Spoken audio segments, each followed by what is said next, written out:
جورخان و رابعه با شعبه کارگزاران و اولیای مقامات اجرایی حکومت دولتی ناحیه واسه با مقصد حل مشکلات اولویه‌شان بعد مراجعت دعوت شدند. سه فرزند نابالغ دارند.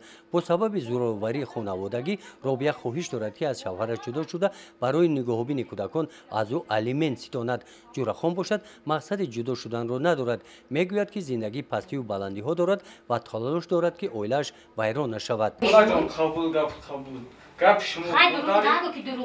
از روی پسیکولوژی بگیریم یعنی عصبانیت هسته، حالا که این حالت برطرف شونده هسته. در شعبه کار با زنان و اولیای مقامات اجرایی حکومت دولتی ناحیه واسه انا همین طرح هر روز مراجعت ها قبول کرده شده با همین بحث ها اویله ها دعوت کرده می شوند. دلافروز عبدالحق زاده مدیر شعبه است.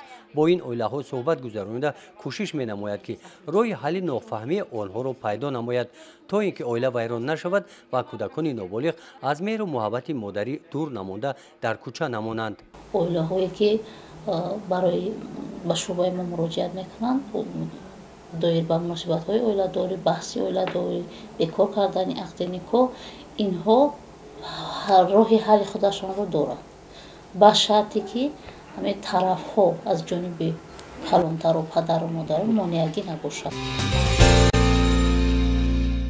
سمت فعالیت شعبه کار با زنان و اویله معین می باشد.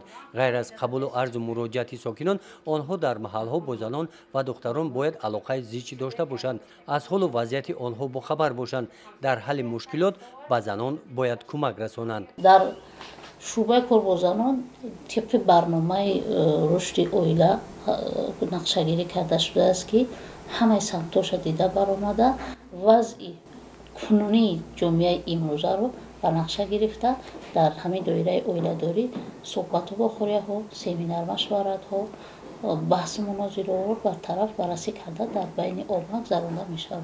در شعبه کار با زنان و اولیای مقامات اجرایی حکومت دولتی ناحیه واسه 4 نفر زنان کار میکنند.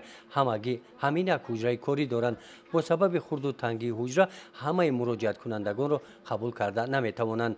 طوری که مدیر شعبه گفتند در این خصوص مراجعت کردند، اما مشکلات دیگر که مهمتر بوده حل خود را میخواهد این احتیاج به روانشناس در شعبه می باشد.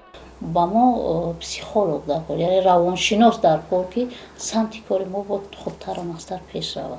حالا که از روی اختصاص، از روی کاردانی، از روی پیشروی با خوبتر و مستر میشه. در خصوص آنکه در شعبه کار با زنان و اولیای مقامات اجرایی حکومت دولتی ناحیه روانشناسان جلب کرده شوند، اندیشه قربانعلی ستم و فهم همین است. بسیاری زنان که نسبت زورآوری در اویله مراجعت میکنند، اگر خوب میشد که یعنی روانشناس از جهت روانی برای تسکین دادن دل آنها، یعنی که آرام کردن، فهماندن آنها، چون که وقتی شخصی که به یا ما یا که شعبه زنان مراجعت میکنن و مسئله اویلوی البته اونها هم بیمارن. قربانعلی ستموف سابق حقوقشناس مقامات اجرایی حاکمیت دولتی ناحیه واسه مدت معین همچنین در یکجایی با شعبه کار با زنان و اویله همکاری زیش داشت. عین زمان حقوقشناس کلان بیوروی حقوقی وزارت عدلیه جمهوری تاجیکستان در ناحیه واسه شده فعالیت دارد. برای آنکه فعالیت شعبه کار با زنان و اویله باز هم پرثمر گردد، او پیشنهادهای خود را دارد. واسطه با این نقشه‌گیری اویله یک کمیسیه مشترک تأسیس می‌دادند در نزد شعبه کار با زنان و اویله و حکومت دولتی ناحیه واسه در همبستگی با جماعت‌های شهرک دیوار، شعبه ثبت اسناد حالت شهروندی و دیگر مقامات‌های داخل داشت.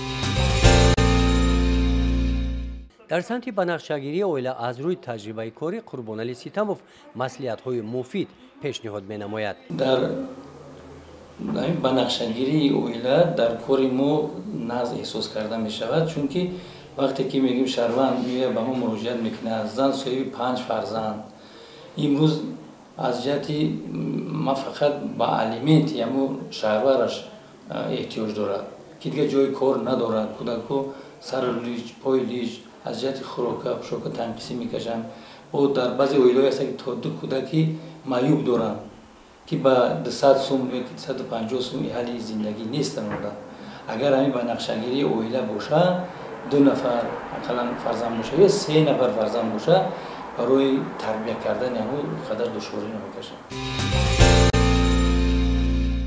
дар шӯъбаи кор бо занон ва оила мехоҳанд ки ҳамаи дархостҳои муроҷиаткунандагонро ҳал намоянд, аммо барои боз ҳам беҳтар баро мондани фаъолият будани ҳуқуқшиносон ҳам муҳиманд. бюрои ҳуқуқшиноси ройгон таъсис додагӣ шудагиам. ӯ дар маркази мо, ӯ марказ дар шӯъба ёки дар мақомот ҷойгир нест, дар ноҳия ҷойгира алоҳида. вақтиша дар шӯъба буд, вақтиша дар шӯъба буд. аммо ягон хубӣ дошт.